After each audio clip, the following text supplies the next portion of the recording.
welcome to another episode of Bunny Hugs and Mental Health here on YouTube. I'm your host, Todd Rennebaum, and I'm not gonna lie, I feel like poop today. I forgot to take my meds, and it's been a hella stressful month or so.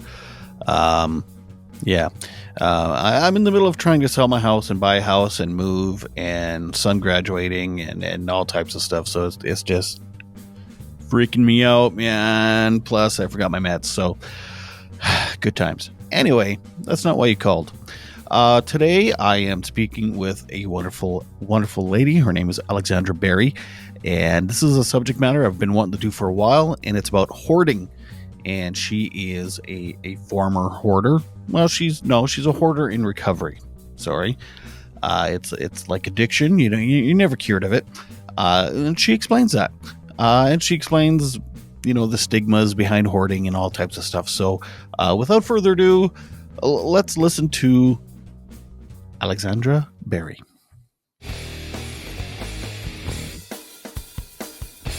I'm so glad that you reached out to me. Thank you so much. It's a disorder that has a lot of stigma attached to it. And one of the things that I'm hoping to do by sharing my lived experience is to take away some of that stigma. You see hoarders, and sometimes it's just absolute garbage, and Oh it's my like gosh. dead cats and all Yeah. types of weird stuff.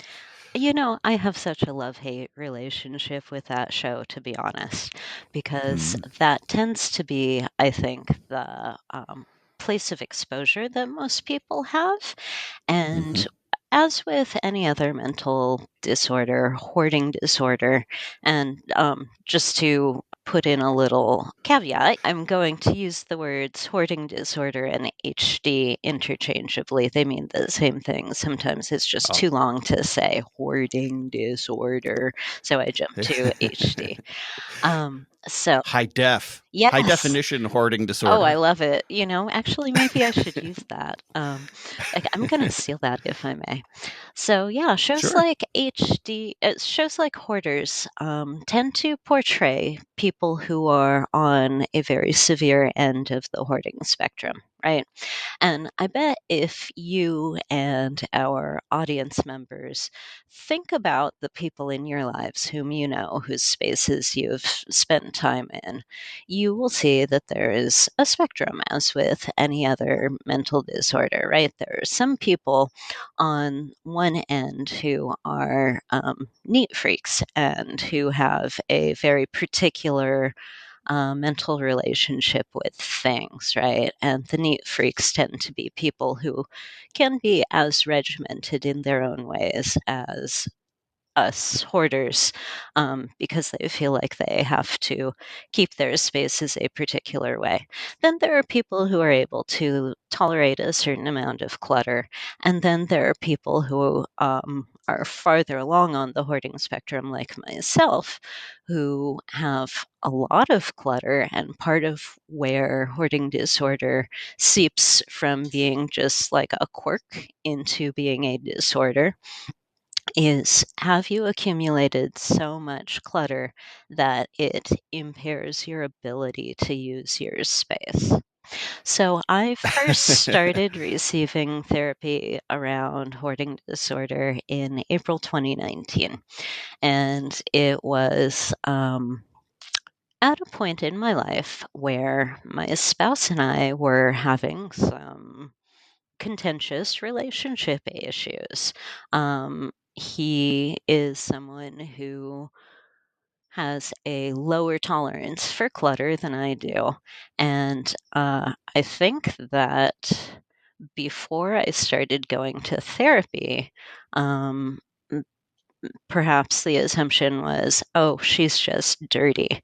And the key thing that people misunderstand about hoarding disorder is that it's not about the stuff so much as it is about the feelings, right? Time you have an accumulation of clutter, it's because it's like this accumulation of trauma sitting in your face. And like there are these things that that you have in your life. In my case, I had a lot of stuff that I was having a hard time figuring out what to keep, what to get rid of, how to categorize, because it was stuff that was left over that reminded me of my mom who had passed away.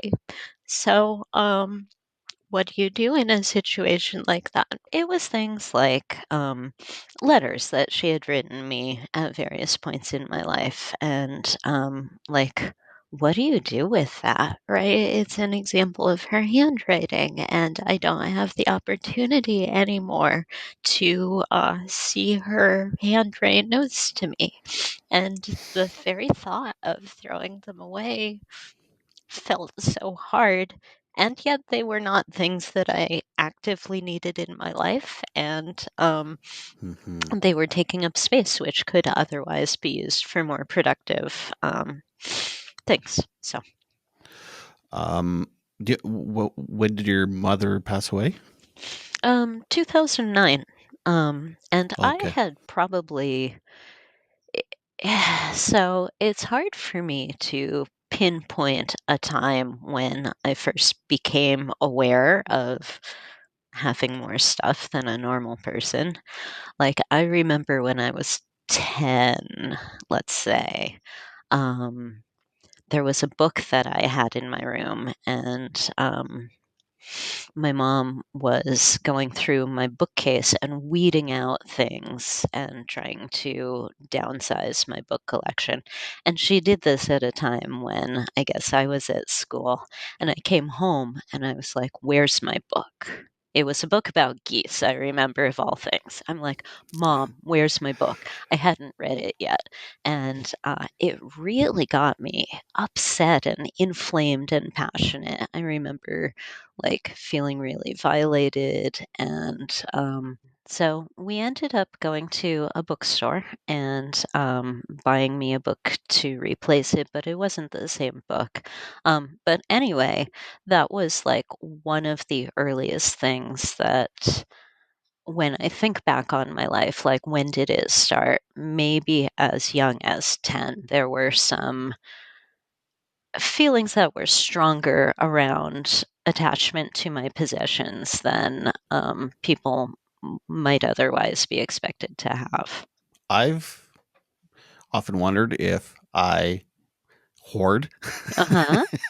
If I turned my camera in this room, I'm pretty sure you'd be like, "Ah, yeah, it's possible." And I know my grandfather was a bit of a hoarder. My Uh dad's a huh. bit of a hoarder, and and to hear what you're saying, it's very relatable because I even like 12, 13 years old, I had boxes of things from when I was a kid, meant nothing. When I moved out of my house after high school and I graduated, I remember coming home and the basement had some water damage and some of my stuff was in there and they just threw it out. Mm, And so this is about 30 years and I still like get sad thinking about, and it was just like it was nothing. It was stupid crap that I don't even know what it is anymore that was in there, but I'm yeah. still like I was going to keep that forever for Yeah. some reason. Yeah, that's the thing, right? That's the thing about the emotional connection versus the logical and rational connection to this stuff, right? And this brings me to another point that I think that if there are people in your audience who maybe have a loved one with hoarding, a lot of the time people take approaches to friends and loved ones with hoarding disorder that are actually counterproductive. Because the impulse is you want to go in there, you want to clean up, you want to help the person, right? But Hmm. if you're like walking in and looking at a receipt maybe from 5 years ago, that to you just looks like a piece of paper and you chuck it out, um, it may have a completely different meaning to the person involved. And if you clear out stuff or you move too quickly without getting that person fully on board and without getting their consent, they're going to relapse and they're going to accumulate a lot more than, eh, like things will come in to fill that space. The person involved needs to do the work. We are currently, so this is another reason why I was late and why Mm. this week's been bananas. Uh-huh. We are currently selling our house Oh and my trying to find a gosh. new house. And so um, I've been purging like crazy, It's like such hard work. literally truckloads of stuff Mhm. that is not my kids. It's not my wife's. Mhm. It's all my stuff. And it's like, and I've done artwork in the past. So it's like just chunks of wood, you Uh-huh. know? Uh-huh. It's weird stuff that I know if I had a little acreage with a big barn, it would be, I know it would just be full of stuff. But yeah, it's been very emotional purging. It's Yeah. also been freeing in a way. It's like, oh man, is this ever nice? It's like now when we do move, it's like I'm starting all over in a new place and it'll be nice and clean and fresh. And because I'm not gonna lie, even a year ago when we weren't gonna move, I'd look at some of my clutter and it made me feel bad. Like I would get Mhm. negative feelings like, why do I have all this stuff? What am I going to do with all this stuff? Will I ever use this stuff? Yeah, I think it's also a big lift from a perspective of emotional energy. Just looking at a pile of things and thinking about, do I want to go through this right now? And the thing they, Well, that's also sorry. I was just diagnosed a year ago with ADHD, mm-hmm. and they talk about doom piles, and it's kind of the same thing. It's like, well, it's not a doom pile; it's my collection of stuff, but also it's like, yeah, the emotion of like because it's so overwhelming looking at it all in one big pile. But if I just chunk it, it's a little easier. But yeah.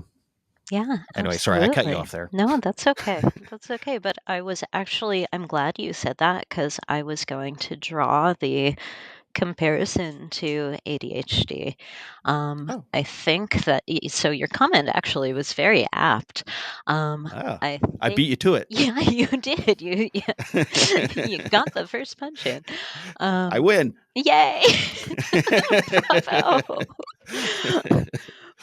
But my understanding of ADHD and from what I've seen in the people in my life that I've been close to who have had it, I think maybe the disorders bleed into each other around the margins a little bit, maybe, is that it's really hard accumulating enough energy to get started on a task that you have to do, but maybe you don't really want to do. Like there's definitely procrastination involved in common in both of those things. And so with hoarding, it's always that weight in the back of your mind about like, look at this room or look at this space. I know I should be going through it right now, but man, I don't want to. I was asking about hoarding and OCD. How is it a Yeah. symptom Okay. or is it Yes. just a style of OCD? Okay, so here's some background on that. So the DSM, the Diagnostic and Statistical Manual, which is kind of the Bible that therapists use to diagnose mental conditions. In the DSM-4, which was the previous edition, hoarding disorder was classified as a subset of OCD. However, in DSM-5, which is the current one, which came out maybe 10 years ago, I don't know, actually, but fairly recently in the world of mental therapy, hoarding has now graduated. We get our own disorder rather than being a subset of somebody else's. So, um, Ah, you've made it. yay! Yeah, I think that one of the key differentiations between the two, my understand, and again, I am in no way a mental health professional. I'm just talking about the things that I have learned along the way. Mhm. But I think one key differentiator is that we don't have the same kind of intrusive thoughts or rituals that I understand people with OCD have to help clear those intrusive thoughts. However, um, desire for control over one's environment in that way, I think, is equally strong. Because one of the things people don't get about hoarding, like it looks like a big pile of clutter and trash, right? But actually, underneath it, it speaks to a very deep-seated desire to have control over your environment. The control just looks like um, we need to keep the things around because, frankly, possessions are not going to be jerks to you, right? They're not going to talk back to you. They're not going to abandon you. They're not going to hurt your feelings, right? So being able to see and keep and touch everything is helpful. Hmm. Yeah, and I mean, as you were talking, I was thinking objects are also consistent. Yes. It's like you Yes. don't know what move, you don't have to, there's no guesswork. It is Yeah. exactly what it is. Yeah, Like, exactly. yeah. Exactly. Hmm. One other thing that I learned, which was extremely helpful for me, is that people with hoarding disorder, according to there was a study, I want to say it's by a professor at UC San Diego, but that might not be right. I wish I had done my homework so that I could give that person credit.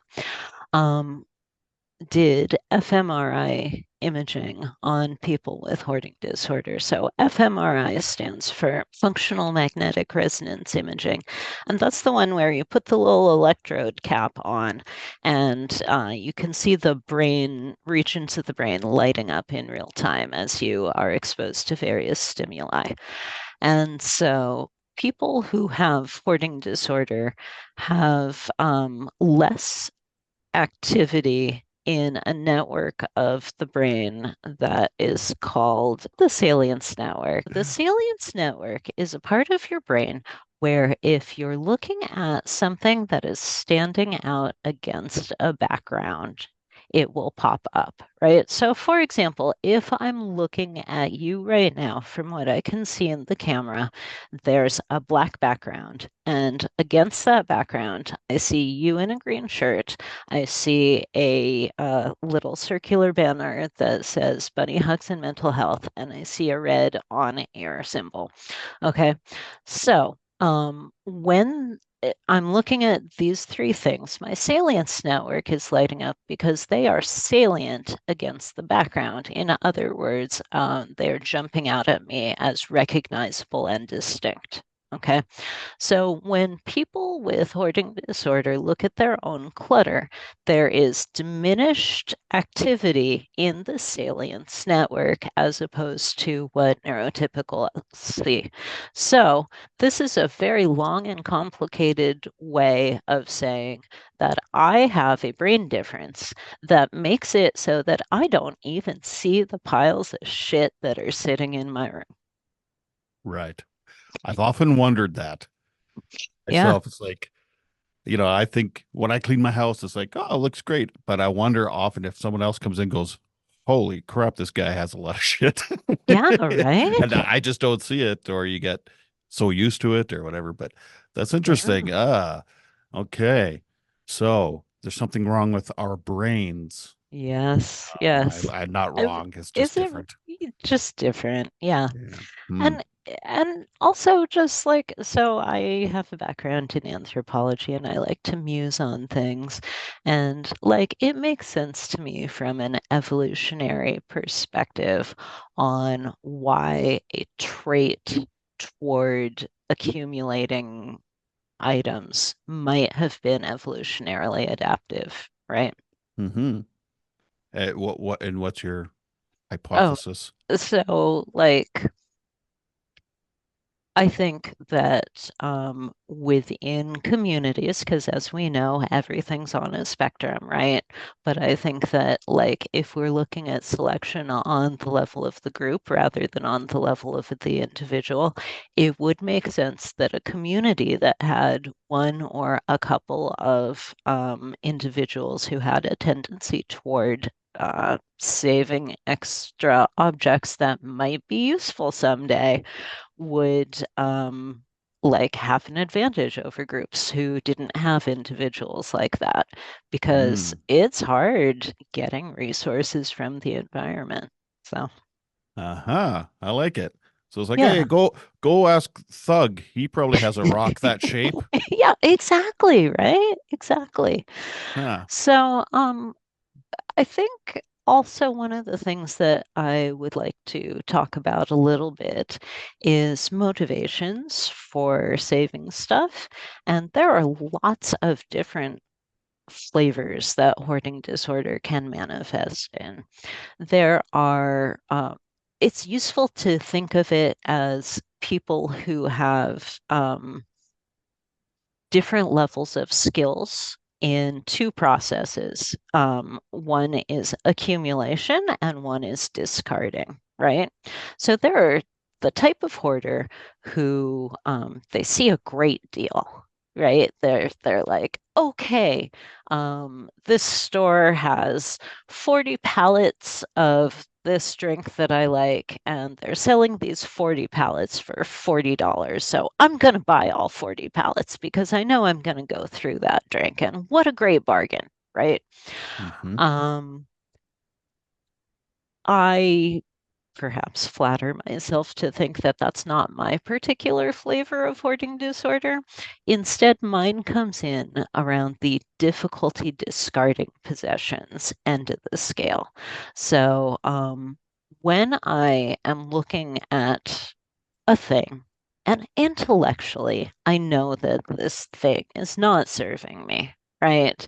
Intellectually, I can tell myself that the amount of clear space would be so much better for you, Alex, to have rather than having this item taking up that space, right? Um, but I tend to get stuck on a couple things. Either there's some emotion that's attached to it that makes it hard for me to throw away, or I get really stuck on, like, okay, I could throw this away, but is this going to go to a person who needs it rather than go in the landfill? Right? I feel And that one.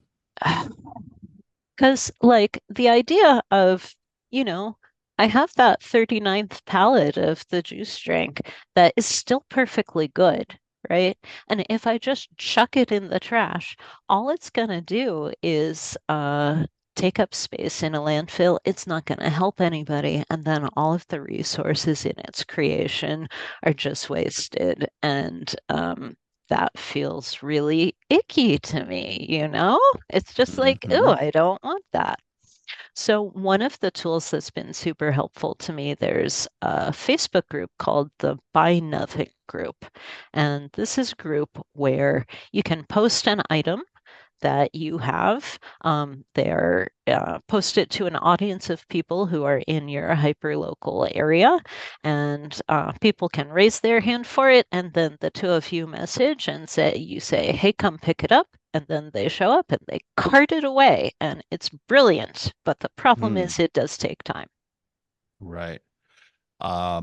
In my little town here, we have something called Pay It Forward, Indian Head. Oh, uh-huh. That's the name of the town. And uh I mean, any given day, there's piles on people's driveway where it just says free. Mm-hmm.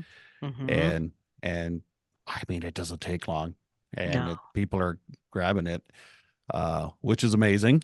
I've also I've had things where it's like I won't give it to that person, but I'll give it to that person because I know they emotionally, it's like I know their emotions are more strong about it. It's not Uh-huh. just a deal for them. It's like, they're actually passionate about having this thing as much as I was. It's going to a good Yes. home and they love it too. And odds are Yeah. it's going to sit in their basement for 20 years too. And then they'll give it away to someone else. But Yeah, um, or their children will throw it out after they're dead.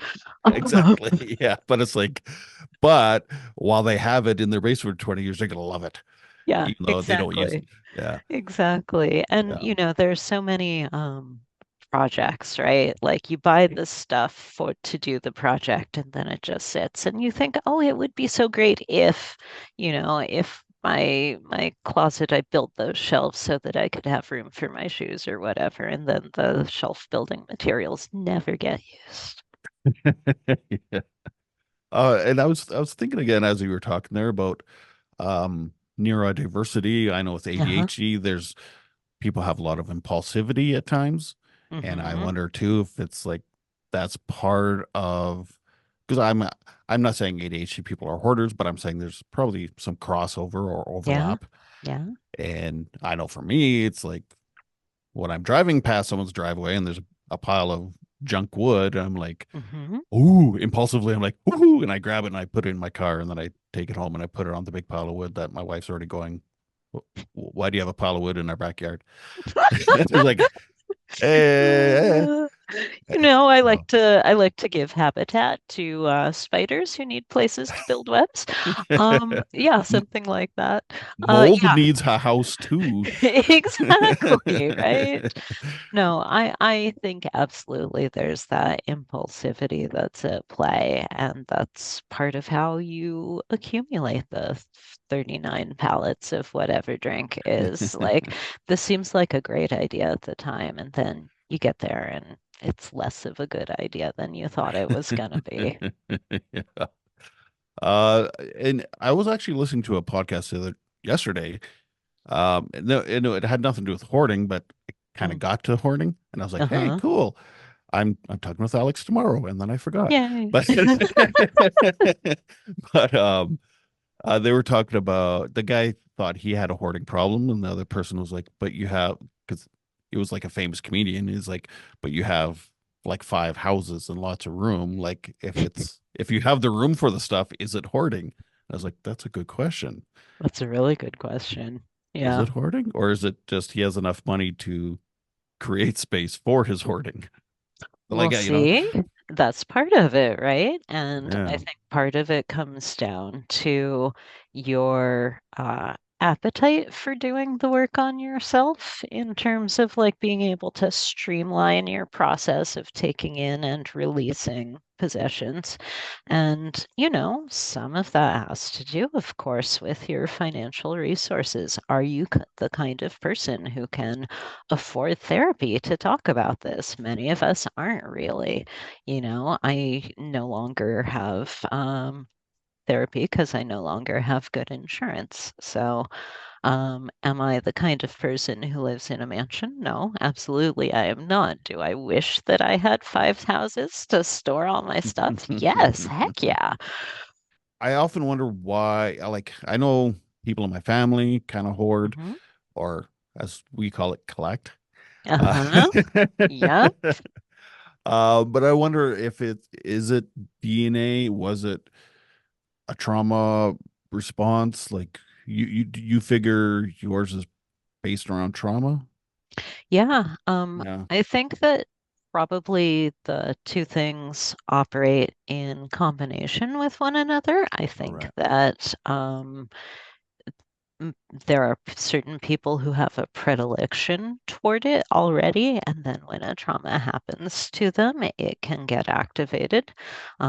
That's what my therapist says that she often sees is that people will go through their lives with a certain level of stuff, and then they will like maybe lose someone who's important to them, or some other horrible event will happen, and then suddenly like the piles of stuff accumulate way more than it did. So Mm-hmm. it's hard to know, right? And Mm-hmm. definitely there's a familial component. Like, people in my family also collect things. And so, like, is it in the genes? Is it in the socialization? It's impossible to know, I think, at this point, but Mm-hmm. it sure is fun to speculate about. It's like nature versus nurture, that whole Yeah, chestnut. I wonder if anyone hoards jeans. Speaking of jeans, it's like it's in my genes to collect these jeans. that's a good question. I don't Sorry, that know. was really dumb. I'm surprised you laughed. It is an emotional thing, and that's the thing that I don't know if other people understand. Mhm. I don't want to. label myself or diagnose myself as a hoarder, but I have hoarding Hey, join tendencies. us. You are welcome. And everything's a spectrum. So you can be part of the bigger I group. suppose. I'm pretty sure if I was single, Hmm. I would live in a garbage pile and I would love that pile and everything in it. You Yeah. know, that's the thing. It's like there's that emotional piece to it. And it's like Yeah. every little thing I own, I could pick up and I remember where I got it, how I got it, and how it made me feel and why I'm keeping it. Well, okay, maybe you didn't come on this podcast today to learn that you're a hoarder, but congratulations, here we are. Like, Huzzah! and maybe that's unfair, right? Maybe everybody does that to a certain extent, and I'm just hypersensitive to it. But like that to me is very characteristic of my own thinking patterns and what I've learned about people who also have HD. So, Okay. Because on the other end, I don't understand people that like they'll hire an interior decorator and they'll just buy vases and things, and there's like absolutely no emotional attachment to anything in their house. They're just like, oh, I hired someone and I love it because it looks nice. And I'm like, you have no emotional tie to anything in your house? Like everything in my house, there's an emotional tie to it. yeah, it seems funny to me too. So, uh different people do it different ways, right? Yeah, yeah, I guess. Yeah. So there's also another show where it's uh I watch shows Hmm. where this I think it's a Japanese thing or something where it's like you pick up whatever you have and it's like how does it make you feel, and if it doesn't make you feel good then you're supposed to get rid of it. And I don't think it's for hoarding, but it's more Oh, like house uh-huh. organizing. I But think I know the one you're talking about. Is it Marie Kondo? And sounds does right. it, yeah, she is. So But in everything public, makes me feel good that I own. That's the problem. see, and part of my problem is everything that I own makes me feel crappy. And the question comes in like, Oh, why do you keep it around then? So Marie Kondo's whole thing, and there was 10, 15 years ago, probably 10, there was this whole boomlet in publishing, and her book was a great bestseller. It's called The Art of Tidying Up or something. It's got a better title yes. than that, but it's something close to that. And her mantra is, does it spark joy? Right? That's it. And she says, you pick up the thing, you look at it. If it sparks joy, you keep it. If it doesn't, you get rid of it. So I am starting a Substack newsletter called Does It Spark Grief? Because in Ah, my case, I look at things and I pick it up and maybe it evokes these complex set of emotions in me around like grieving for people or not even people, like situations in my life that um, I remember having good memories around, and maybe those situations have passed. And like, do I keep the thing? Yes, because it ties me to those good memories. But because I'm so acutely aware that maybe my present circumstances are not the way that I would have them if I could choose. Um, so yeah, anyway, if y'all want to read more and hear more thoughts about hoarding, I'm starting a new Substack, doesitsparkgrief.substack.com. hmm. Yeah. So then if it does spark grief, then Wouldn't what? you get rid of it? Yeah, like I think, I don't know. but it's so hard, right? Because then the fear is that you lose that connection to that person or that memories. And Yeah. part of what makes it so very challenging for me is that I have to remind myself that my connection to that person or that time in my life is always going to be within me. But the other tricky thing about that is that as I get older, I notice that my memory is getting less good. Is that something I'm always going to be able to count on? And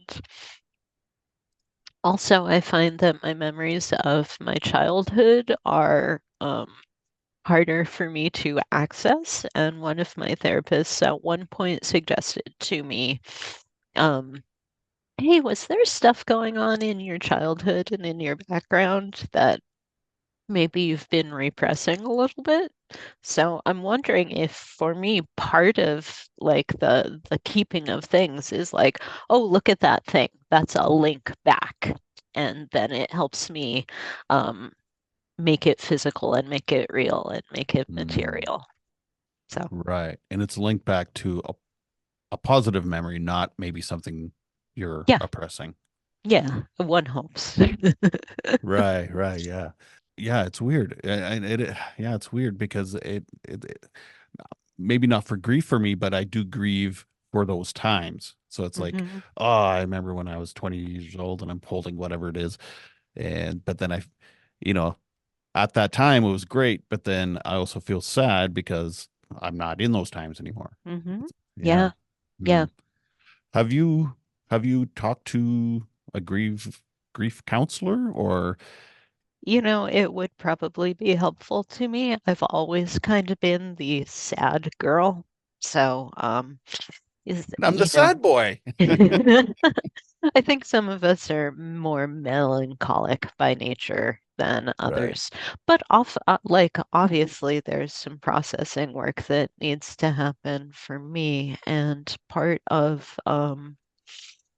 so part of my approach to it is I've been doing a lot of Vipassana or insight meditation, which is practice in sitting with and holding all of your um, all of your thoughts and experiences without judgment. And so it's only Mm, by really sitting with the grief that you can process it and allow it to dissipate or not be such a heavy feeling that sits on you. So I mm, attempt to do that and am looking forward to maintaining a more regular and methodical practice than I currently do. hmm. So in some ways, the objects you're hoarding, it's like you so and you have it in your closet. It's almost like your grief is in the closet. You're Yeah. not you're not you're decompartmentalizing your grief Mm-hmm. Mm-hmm. as objects, but you're also you want to honor it by not just getting rid of it. Yeah. Yeah, that's very apt. Well, good luck with that. Thanks. Yeah. Yeah, it's hard. It sucks. Yeah. I mean, I've done a couple episodes on grief and it is so complex. I mean, I never even considered hoarding being another part of grief, but Yeah. I mean, um and it's not for everybody, right? right, Like, right, right, of course, yeah. but I can only best speak to my own experience, and that's what comes up for me. So like when it became trouble for you hoarding, it was when you could actually see in your relationship things were changing. Your husband was starting to Hmm. um you know, maybe resent you. I don't know. I Oh yeah. that's Yeah. just me guessing, but No, so you hit the nail on the head, and it okay. was absolutely bringing up challenges in my relationship, and Do you have like children?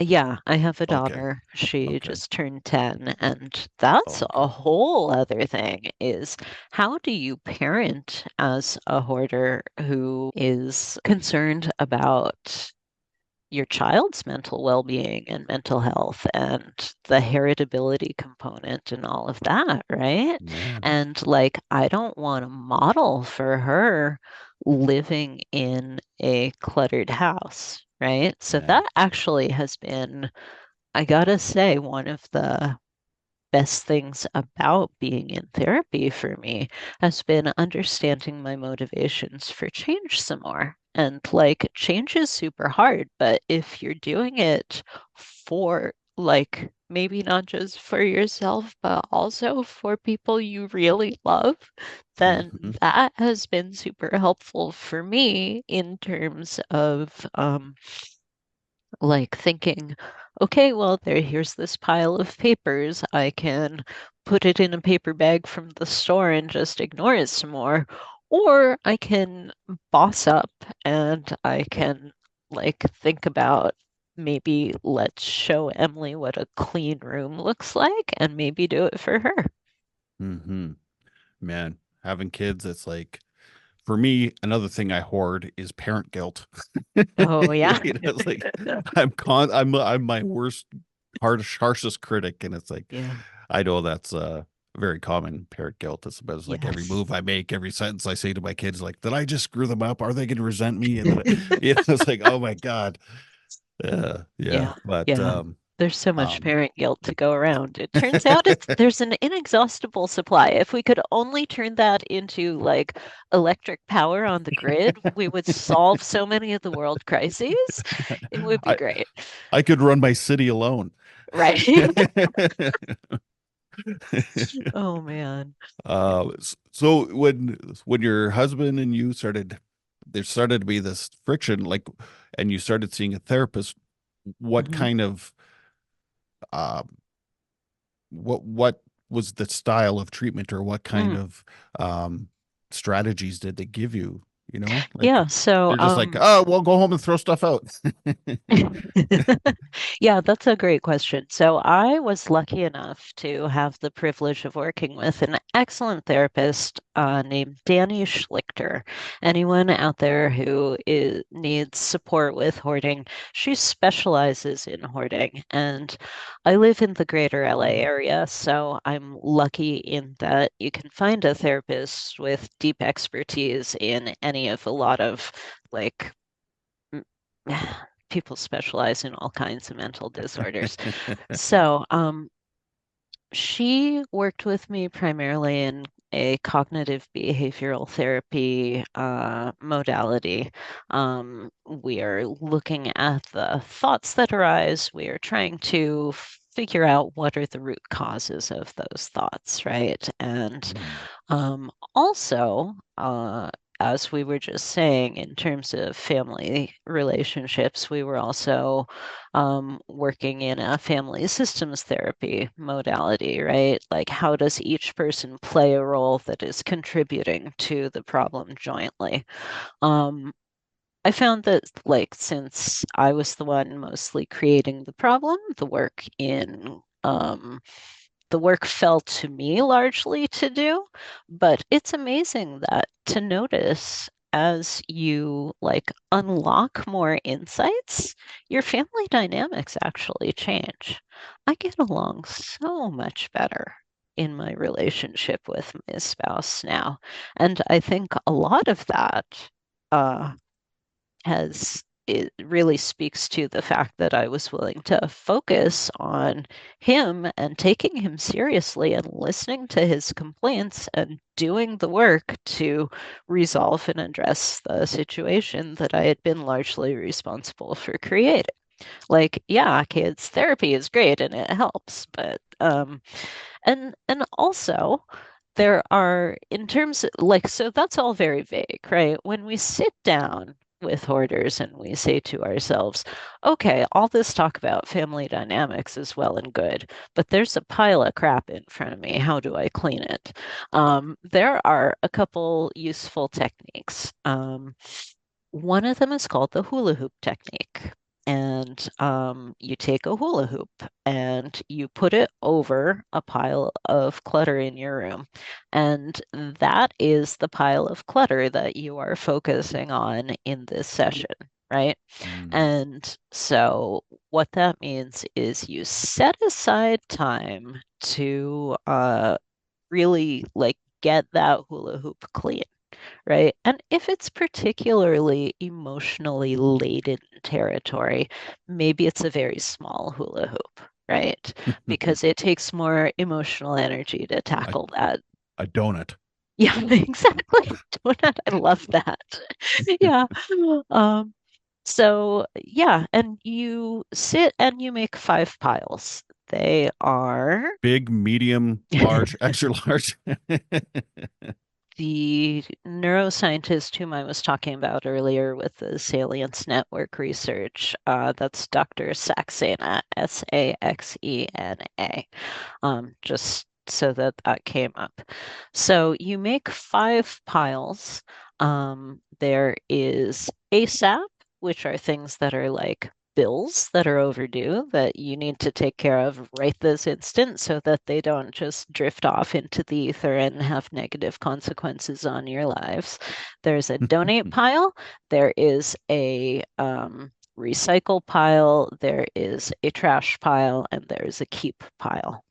And Mm. so you physically rearrange the things inside the hula hoop into one of those piles, and then you take action and you deal with the piles appropriately. So for the donate pile, you don't just bag up the clothes and then put them in your trunk and forget about them for 5 years.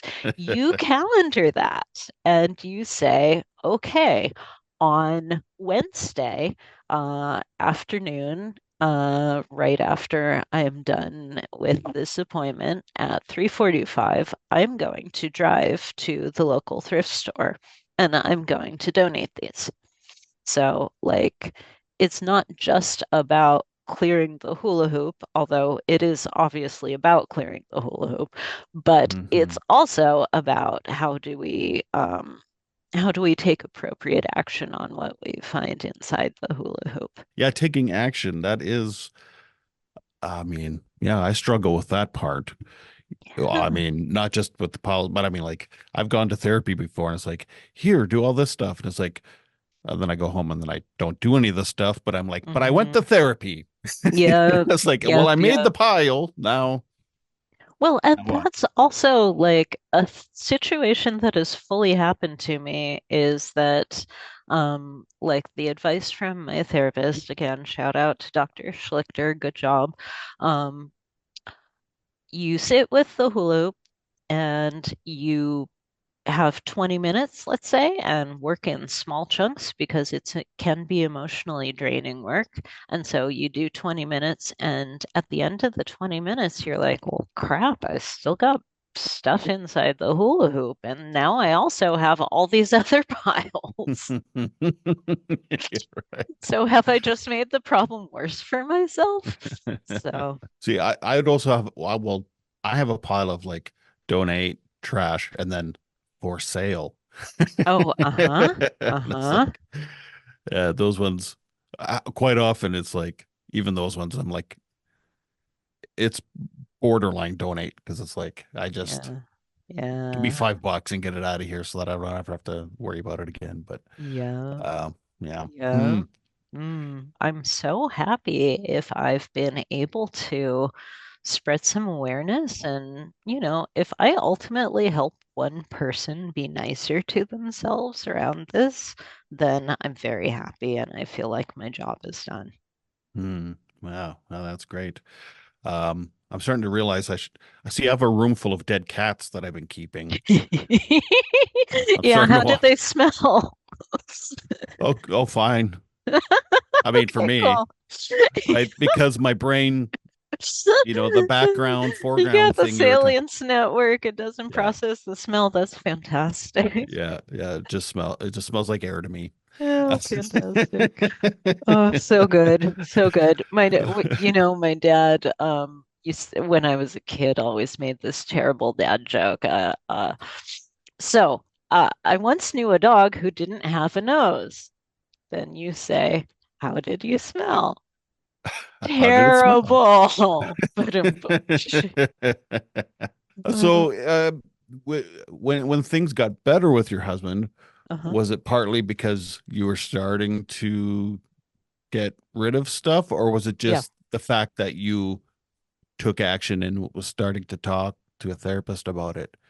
You know what I mean? I think both, right? Like Right. starting to talk to a therapist demonstrated to him that I was taking his needs and perspectives seriously, right? And so that in and of itself, like opened up Right. channels of communication that had previously been closed. And then also like actually doing the thing and actually getting rid of junk Mm. made him very happy. So, I'm not gonna say it's a panacea and that we've solved all of our issues. Hoarding, like in a weird way, is similar to alcoholism. I call myself a hoarder in recovery. And I think inherent to the process of healing something from something, you're going to have relapses and you're going to have backslides. And it's a thing that I feel like I kind of need to constantly be on my guard against is, oh, is this cropping back up? How am I going to carve out time out of my schedule to sit and deal with this? And do I still have the appetite for doing that emotional work if maybe I'm not feeling it right now? What are the reasons? Who can I think about to help me give a reason to find that I want that motivation for? I wonder, like, if you were single, you never did get married, would you be happy just having a bunch of stuff, It's or a would good question, right? Because I'm uh, not gonna lie, I've had the thought where, I've said to myself, well, if he would just get off my back about it, then all of my problems would be solved. But like, obviously, that's not true, right? yeah, yeah. I like to think that I have enough insight into the condition that I would see it for what it is and want to tackle it anyway. But Mm. at the same time, like, again, it's a spectrum, and any one person's level of insight into your own mental conditions is hit or miss. And I know that there are huge blind spots that I'm not seeing. So, Mm. And yeah, and I mean, it's a balance too. Like, you have to have a little hoarding, hmm but your husband has to give a little leeway for that. But yeah, it's that, like, yeah, there's a like, line and there's a balance, and yeah, there's a tipping point. yeah, exactly. Hmm. Hmm. Exactly. Does he have to give you reminders once in a while? It's like, Yeah. we're pushing the line here again. Maybe get rid of this bag of paper. Yeah, yeah. Mm. And, sitting down together and like carving out a chunk of time in the calendar to, okay, he's gonna do admin stuff and catch up on his backlog, and I'm gonna sit and do hoarding work. And just having companionship too is another thing that for me has been huge and makes it a lot different and better, is that I don't have to feel so lonely because loneliness is a big part of it too. My stuff loves me as much as I love it. Yeah, exactly. Like, as you Mm. can imagine, as someone who like relates to inanimate objects, there's kind of an inherent loneliness baked into that proposition, right? So it's that time again for that Some Bunny special, a segment where we chat about who cooperated in your mental health journey and helped fill your emotional tank. Brought to you by Co-op, and Co-op's a wonderful sponsor and company here in Canada, Western Canada especially. I have a feeling I know who you're going to say, but throughout this journey, or it could be at any point in your life, who would you like to give a shout out to for being a big supporter? Mm. So, first of all, thank you, Co-op. I appreciate that your support makes it possible for me to be here talking about this. I think it's a super important issue that not enough people know enough about. So, to answer the question, I have so much gratitude and appreciation for my dear spouse, Zach. Thanks for being a solid cheerleader and supporting me. And also, big thank you to Dr. Danny Schlichter who for sharing her clinical expertise and helping me really understand what's going on with my brain. I will also say that there's been some psychedelic assisted therapy, which has been super helpful for me. So if readers are, or not readers, if your audience has heard about this and is wondering, is this something that people actually get value out of? It's been great for me. Oh, so which psychedelics have you used treatment with? So I have used primarily with ketamine, Mm-hmm. because I also have some depression that I think like it's funny how the mental disorders get entangled, right? Mm-hmm. Um, so, yeah, have had treatment resistant depression, and ketamine has helped with that. And just making those connections first socially, and then having my social connections being able to point me toward professional mental health professionals who understand. Like, what do these substances do with your neurotransmitters? How does this help co-regulate your brain? Has been extremely, extremely valuable. Be sure to subscribe and to like this video. You can listen on Apple Podcast and Spotify. This is Todd Rennebaum saying, make your beds and take your meds. Keep watching for more interviews with incredible people telling their stories of resilience and adversity with mental health and mental illness.